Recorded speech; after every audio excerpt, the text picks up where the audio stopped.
late into the night playing cards, talking back at the television, like we sometimes do on Fridays. I'm perfectly at home at Henry's, and he is perfectly comfortable with me in his home. Mi casa is su casa. I'm not even sure I would be as comfortable with Henry over at my place. Anyway, I slept on the couch. I really like doing that for some reason. Anyway, I stumbled out early down to the corner store. I needed a Coke that morning. I was viciously hungover, dehydrated, and feeling gravel-stomachy. Which I kind of like, because just being hungover serves to remind me of the good time I had the night before. Also, it gives me an excuse not to have to accomplish anything all day. So I'm not sure why it became about grapes.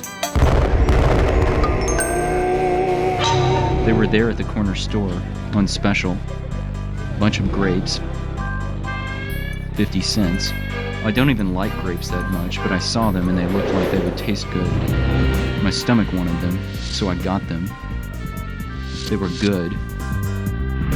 Anyway, I was walking past Henry's door on the way to the bus stop so I could get home. Anyway, the grapes tasted real good, but I was full of them. Anyway, I decided to leave them in Henry's mailbox. You know, a weird surprise. He'd find them and go, "Whoa, where did these come from?"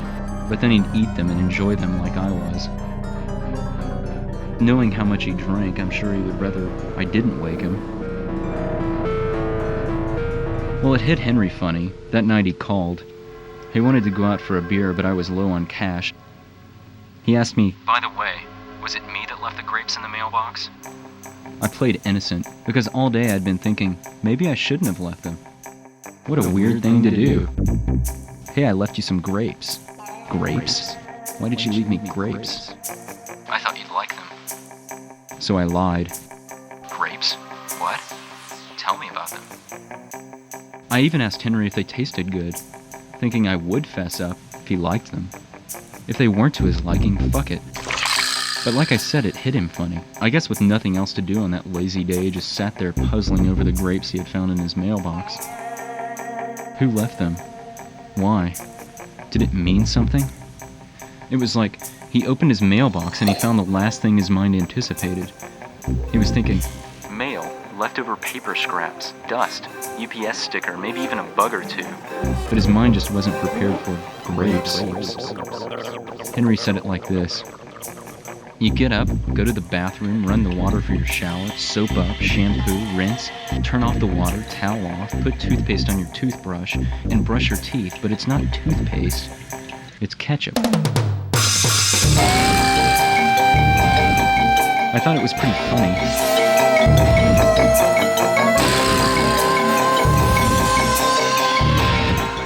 The next day I went to the store and got another bunch of grapes.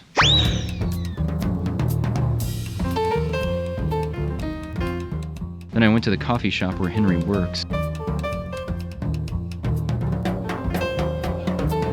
I tossed a few grapes behind the counter.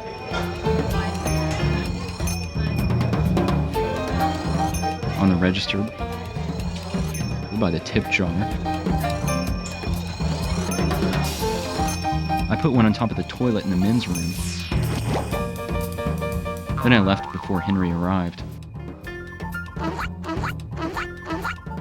Anyway, Henry didn't let on whether he saw the grapes or not, so I figured he hadn't seen them. So I snuck into his house one night while he was working. He showed me how to get in the window one night when we were drunk and he lost the keys. I put a grape on his pillow. I put a grape in his refrigerator. I left a few floating in the top reservoir of his toilet so that they would be left in the bowl a few flushes in the future.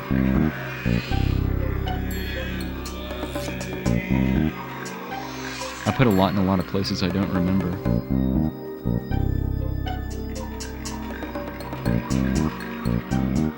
Days went by. Henry didn't call me or return my calls either, but that wasn't unusual. We never saw each other according to any pattern or anything. You know, casual. So I kept leaving grapes, out of habit more than anything else really. I put one on the bench where Henry waits for his bus to go to work. I even mailed him a huge empty shoebox with only one grape in it rattling around. I was getting nuts at this point. I had to know, was it working? I mean, it was a pretty elaborate joke. So I phoned him. I asked him, did he want to go get a beer? He said, no, not tonight. So I said casually, has your mysterious grape friend delivered any more to your door? I said it with a laugh, you know. Ha ha, wasn't that weird, someone leaving grapes? Henry just got very quiet. He said, no, and they didn't know what I was talking about. I tried to remind him, but he cut me off and said really angry that he didn't know what I was talking about. Since I didn't have anything else to say, we said goodbye. Anyway, that was the last time I talked to Henry. I think I kind of lost track of all the grapes I planned for him to find. I never expected him to even find them all. I thought he would just find some of the ones I left. It turns out he found them all. Every damn one. I guess I knew Henry pretty well, because I knew just where to hide him.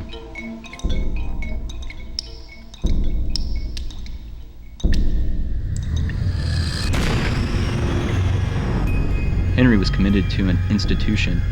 The neighbors complained about the noise.